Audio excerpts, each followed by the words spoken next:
Alright people, Mike Saladin here again. Welcome back to another video. Today I'm just going to show my Platinum Trophy journey for Returnal. It's the first proper PS5 game I've played, and I must say I was really blown away by this game. I wasn't expecting to get as addicted to it as I was, because I'm not a huge roguelike fan or anything like that. The only other one I've played was Hades, and the only reason I picked up Hades was because it was a lot more forgiving than most traditional roguelikes. But Returnal, it was a lot more punishing. I went from really thinking I wasn't going to be able to finish the game to actually loving the game and going, you know what, I'm actually going to get the platinum on this because I'm really addicted to just the gameplay of this one. I actually would go as far to say it's probably Sony's best game since Bloodborne.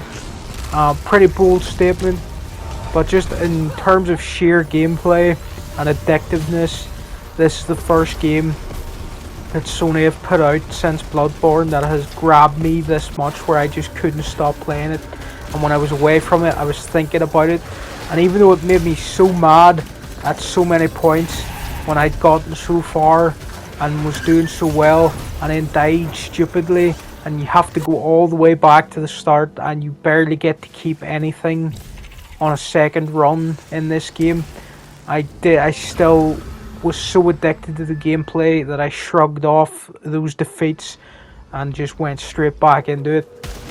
I'm not great at shooters, never have been, but there's something about the way this game is set up, where you have quite a big aiming reticle and you can increase it in the menu, and it's got such good aim assist that really the shooting, anybody can really get into this level of shooting and be quite good at it. The main skill is being able to dodge and be able to jump and run and move at the right time, because that's what actually keeps you alive in this game, is the movement. And your dodge, or your dash even as it's called in the game, it gives you invincibility frames just like Dark Souls. So whenever something's coming towards you, you can just dash through it and survive it. Now, this was the first boss, this trophy. I was very proud when I managed to get through him, and I just barely survived it with one bit of health left.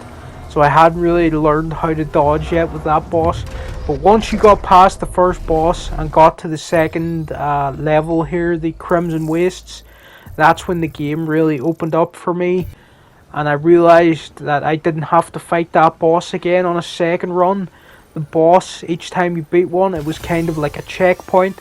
And once I realised that, and I found out that you could take a shortcut to the second level, that's when I got a lot more addicted to the game, when I realised I didn't have to fight each boss each time.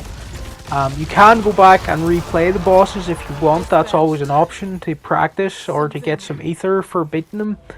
But yeah, I kept getting the same kind of buzz as Dark Souls, as I brought it up already, when you beat a boss, because you will struggle with the first few, I think.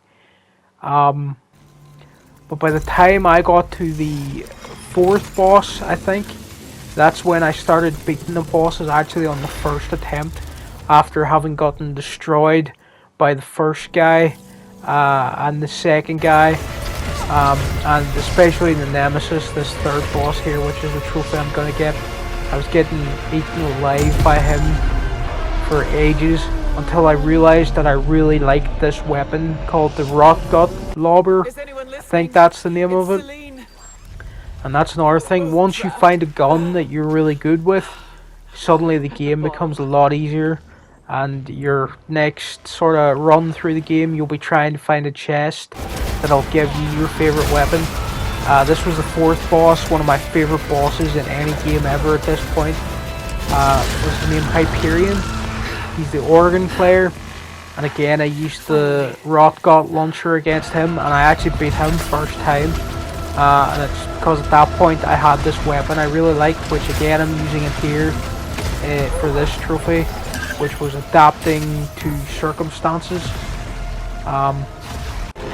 I think that's for getting to level 30 proficiency. And once I got this rot gut lobber, I just really loved using it. I took down the final boss the first attempt as well, which really surprised me. But I was really overpowered on that run, and I just kind of gotten good at the game at that point. So then the last drive, this was for seeing the first ending, and then you had to do a second playthrough where you collected these, where you collect this was a trophy for all the scout logs and getting 100% completing the runes. But mainly what you were doing on this second run was trying to get the sun face fragments, and then you got the Sins of the Mother ending.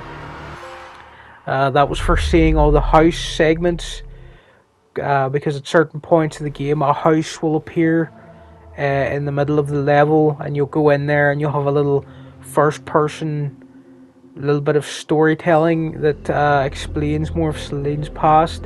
Then you'll get the true ending, the White Shadow ending, which of course if you're watching this you've probably played the game yourself, so no spoil, so it's not really a spoiler, I hope. But you find out that Celine was the astronaut the whole time, basically, and it had a really good in-depth sort of creepy sort of psychological horror story.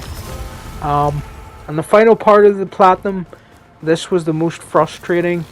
It was collecting all the glyphs from each level to 100% each area. These were very RNG based. They didn't spawn every time you went through a biome, so you had to just get extremely lucky and hope and pray that on one of your runs you would find the next glyph that you were missing. Some of them, like this Crimson Waste one with this room with the hand in it, this took like, I don't know, 30 runs through that level until that one finally spawned. But this last one, the Forgotten City one, that was a really easy one. It was the last one I needed, and then that got me the platinum when I found that final glyph. So yeah, this was a great game, blown away by it. Really fun platinum, but dear god, the RNG on these glyphs was too much.